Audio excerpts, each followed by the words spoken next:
Hi, I'm TJ, and welcome to T&K Travels, Orlando Theme Parks Tips and Tricks. Holy crap, have we had a crazy last 24 hours in Orlando theme park news. CFC, the new CDC guidelines, this whole week has been pretty crazy.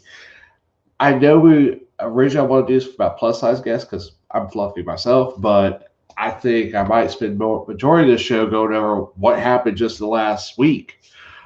First thing, we weren't all, let's go over that. Let's backtrack all the way back.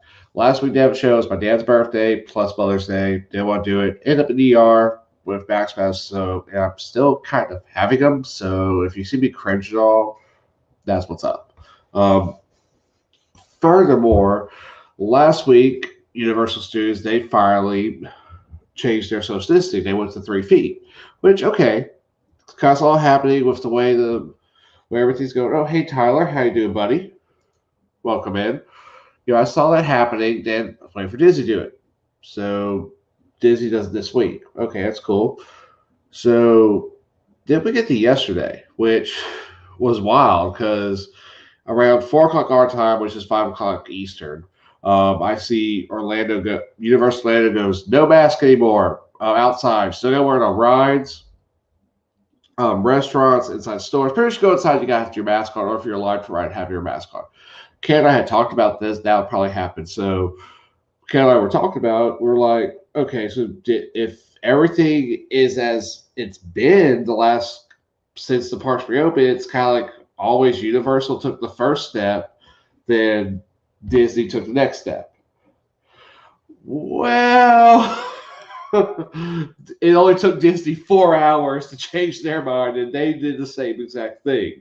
So right now, as of right now, both major resorts in Orlando have no mask outside. They have no mask outside. They're pretty much using both the same guidelines, and it was crazy because Disney announced this at 9 o'clock. Actually, I have both up. I'm actually going to pull this up real quick. I'll get off that. First, I'm going to do Universal. Do I forgot to do my share. Sorry, I had to change something up before we went live, like right before. So, all right, Universal guidelines. Duke, off over your chin, must fit snugly. Pretty much can't have the valves, mesh, blah, blah, blah, blah, blah. Sorry, where it had here is I had set up, I actually.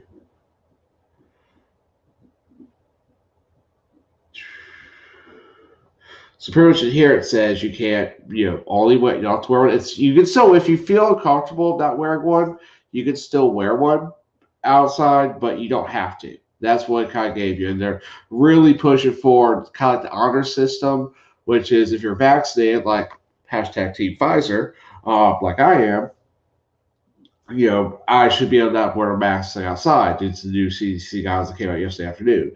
If you're not vaccinated, they're asking you to wear a mask, but we know how that's going to work out. No one going to wear a mask outside because if you haven't vaccinated, you're probably not in the mask wearing either.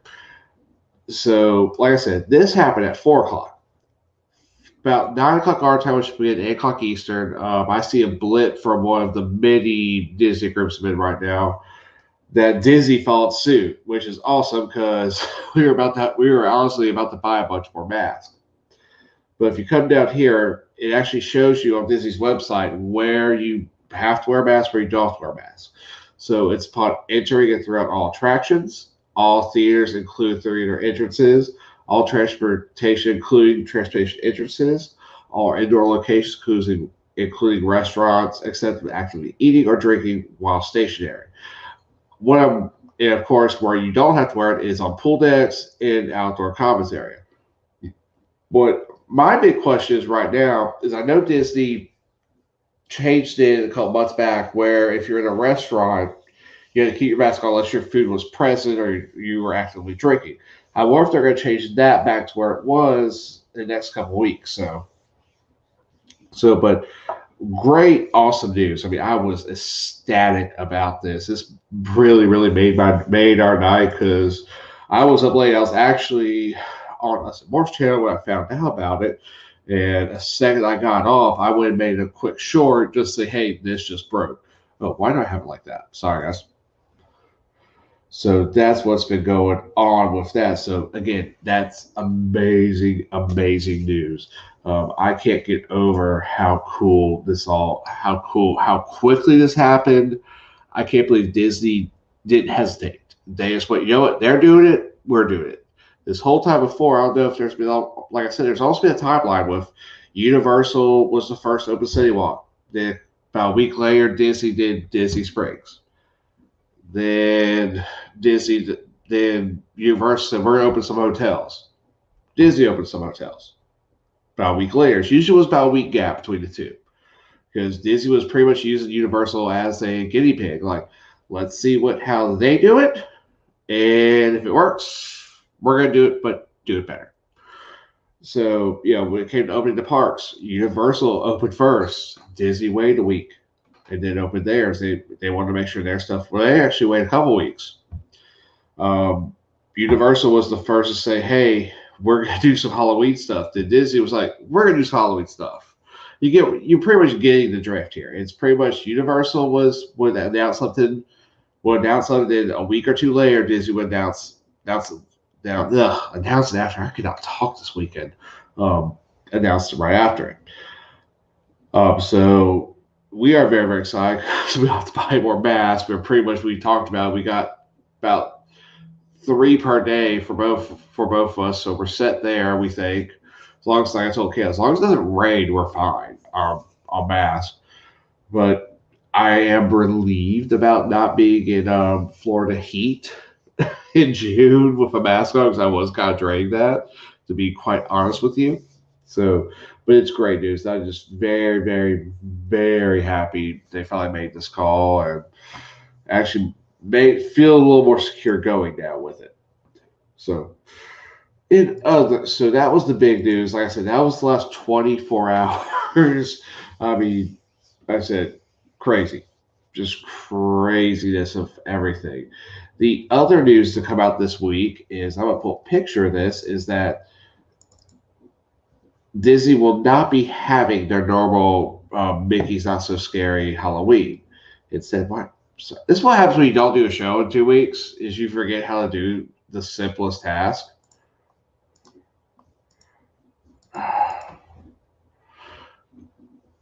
This is what I get. All right. Yep. Okay. Let me go over here. Boom. Disney is doing Disney's Boo Bash. We're not doing Mickey's Not So Scary Halloween. The reason for this is you can't do a regular Mickey's Not So Scary Halloween. You can't do the normal having the characters out. So they didn't want to call it that if it's not going to be like normal. So they call it Boo Bash. So pretty much what's going to be, kids and adults are going to be allowed to wear costumes. Kids will be allowed to wear masks. Adults won't. It'll be open 3 hours after the park is open. It's a special event that you'll have to also buy a park ticket for because you'll actually get in 2 hours before the park closes. And once park closes, it'll be a 3-hour event. They're going to do pretty much, you'll see the characters on cavalcades, just like we're doing right now with Magic Kingdom. But again, some normalcy again. We're getting back. This is a very, very good thing to have.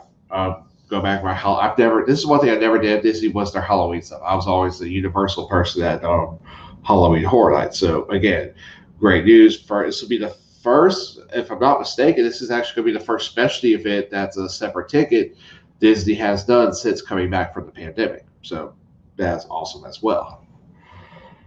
Yeah. Do a big out of that real quick. Oh, I hate not finding my mouse. That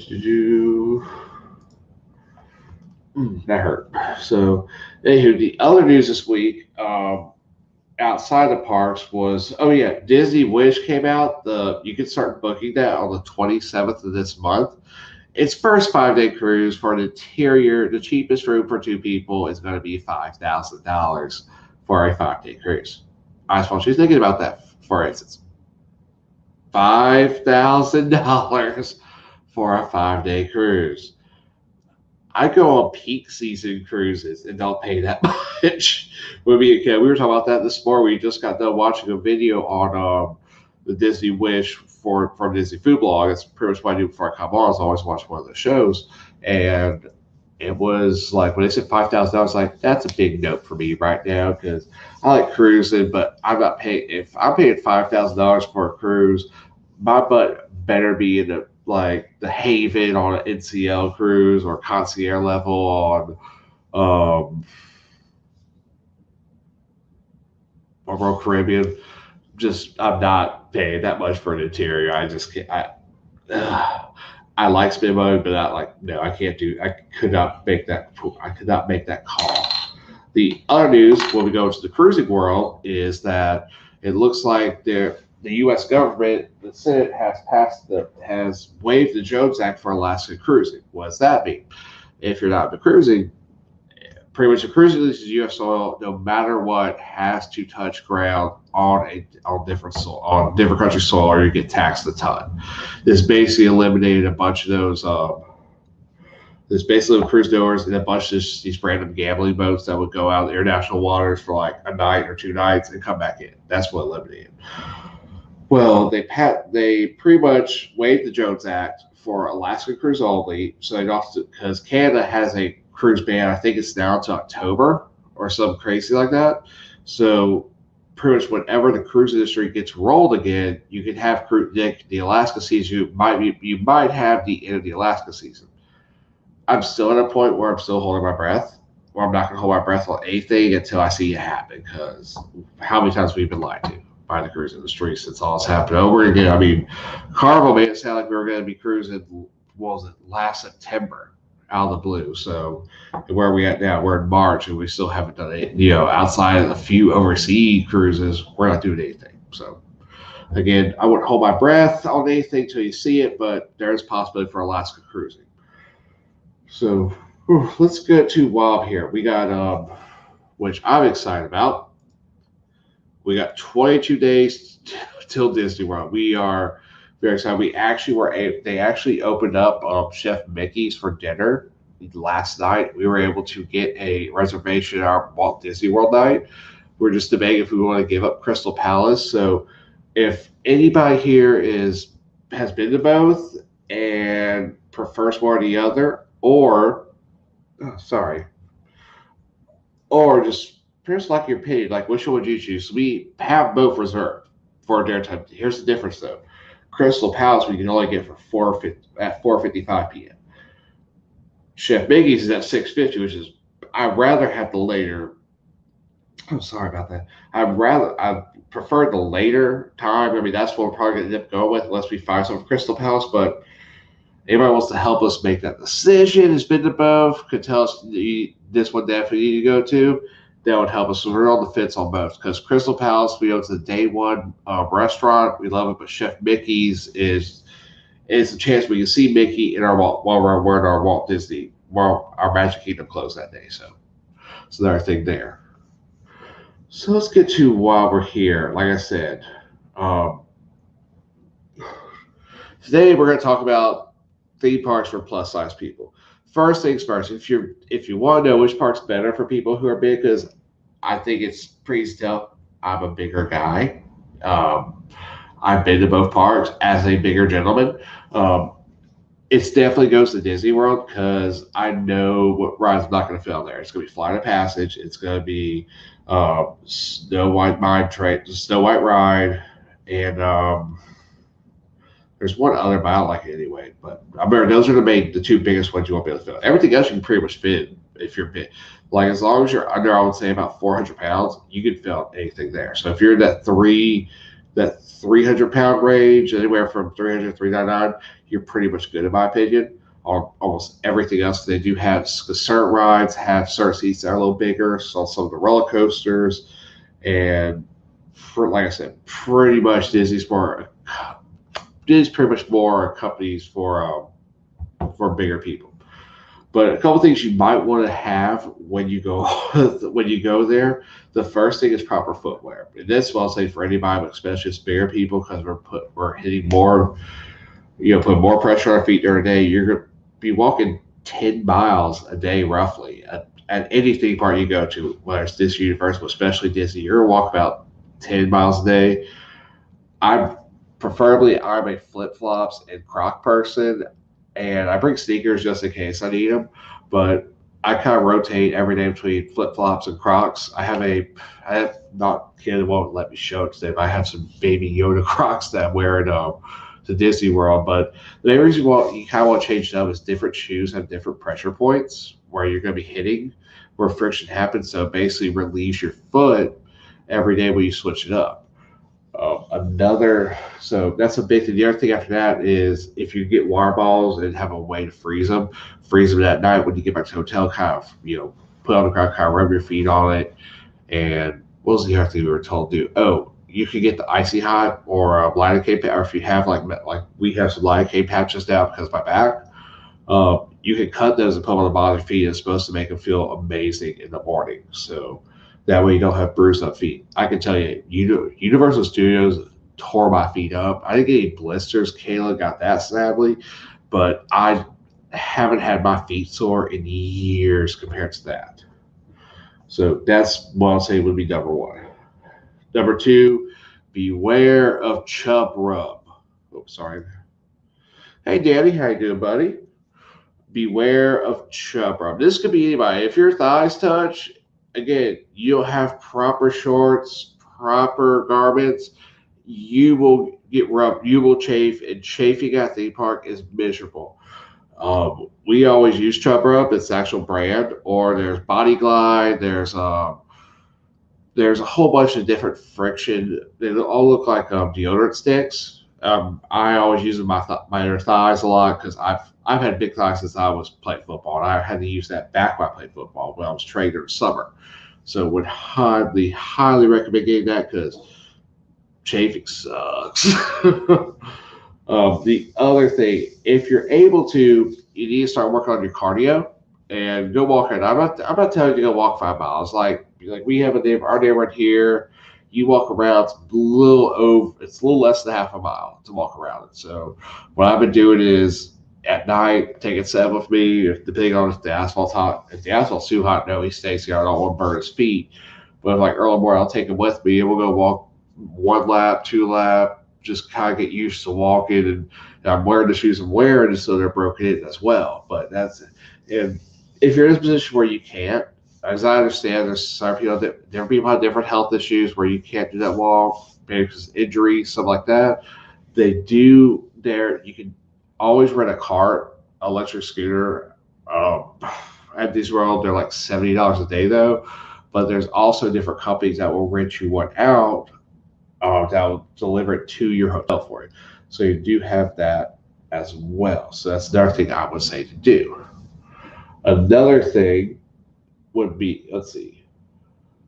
Another thing is take breaks. Look, it's especially in the summer. Like I've told Kay, like, look, we're gonna take breaks, because I'll put with her, getting her to walk. It's been like, I could lead a horse to water, but I can't make it drink. So, plan on taking breaks. I mean, like I've said, everything is,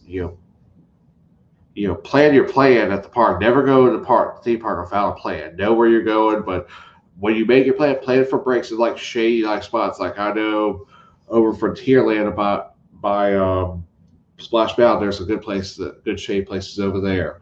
I know right where Tomorrowland, there's Fantasyland. There's a bunch of shade right there, especially next to the teacups.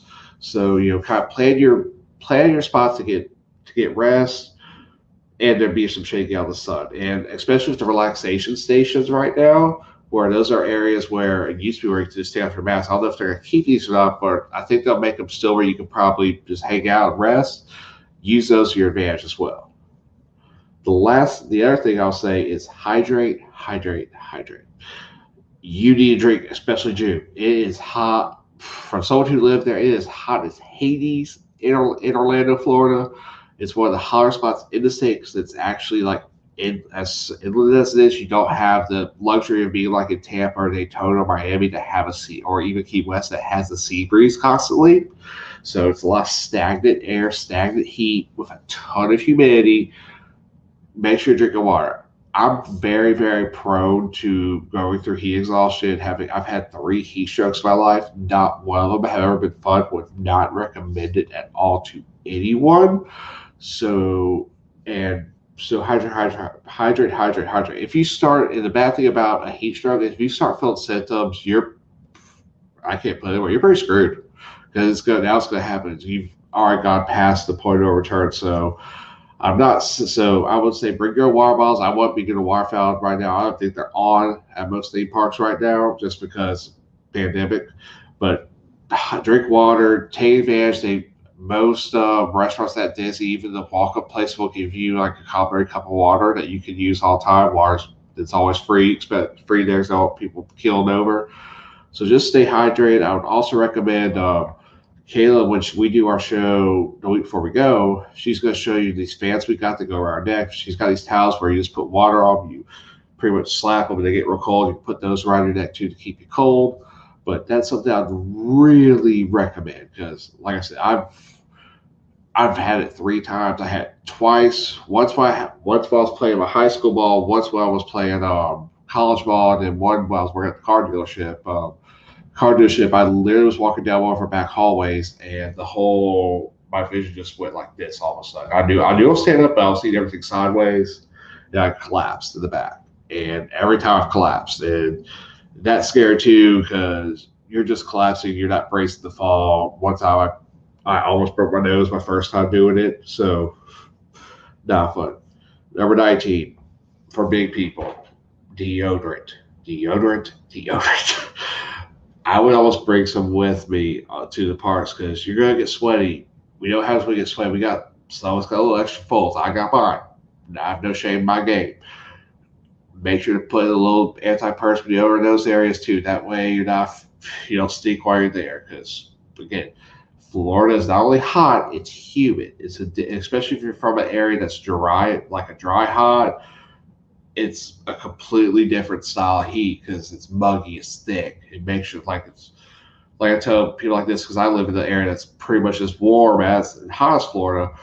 There's days I get out of my truck at work and I have my sunglasses on. They're fogged up the second I do it. By the time I've walked to my office, I'm drenched in sweat. So that's the type of heat you got to deal with Florida all the time. So make sure you have your deodorant. Yeah, I cannot talk today. Next thing is bring blistered band-aids.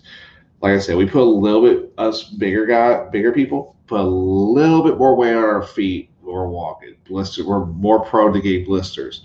I recommend getting moleskin because you can actually put that on pre layer. Like I like doing like the pads of my feet, back of my heel. That's where I usually get blisters if I get them. Usually I don't anymore because I wear shoes that have open backs.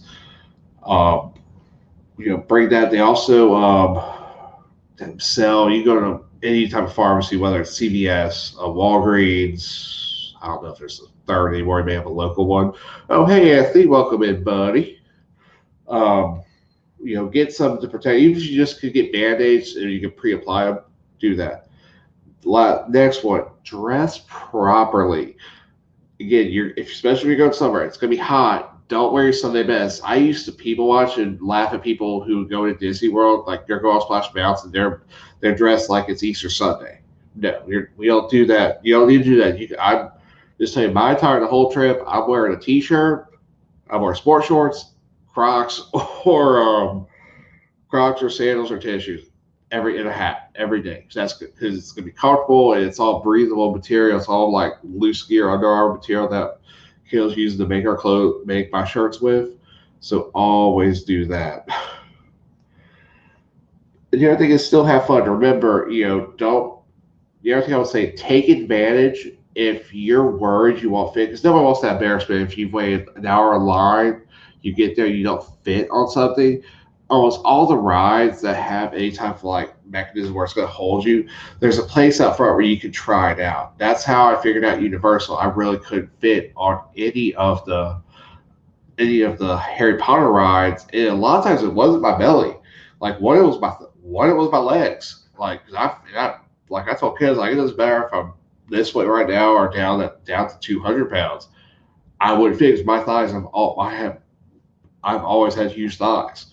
So that's one thing. So always take advantage of that because you don't want that feeling because even though people, it's embarrassing no other way to put it. So would recommend taking advantage of that big time. Go through my thing real quick.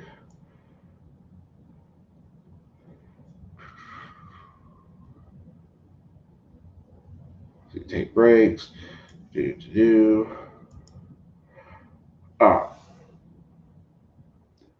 Let's see. Another thing, like we said, if you're getting medication, some bear people we have. Well, I won't say that. Never mind. So yeah, that's wow. I thought I'll talk about more today. So I've had a crazy week at work. I didn't get a chance to even work on this till late last night when all the Disney stuff was going on. I'm just still stoked about that because I was about to buy like 50 more masks for it. So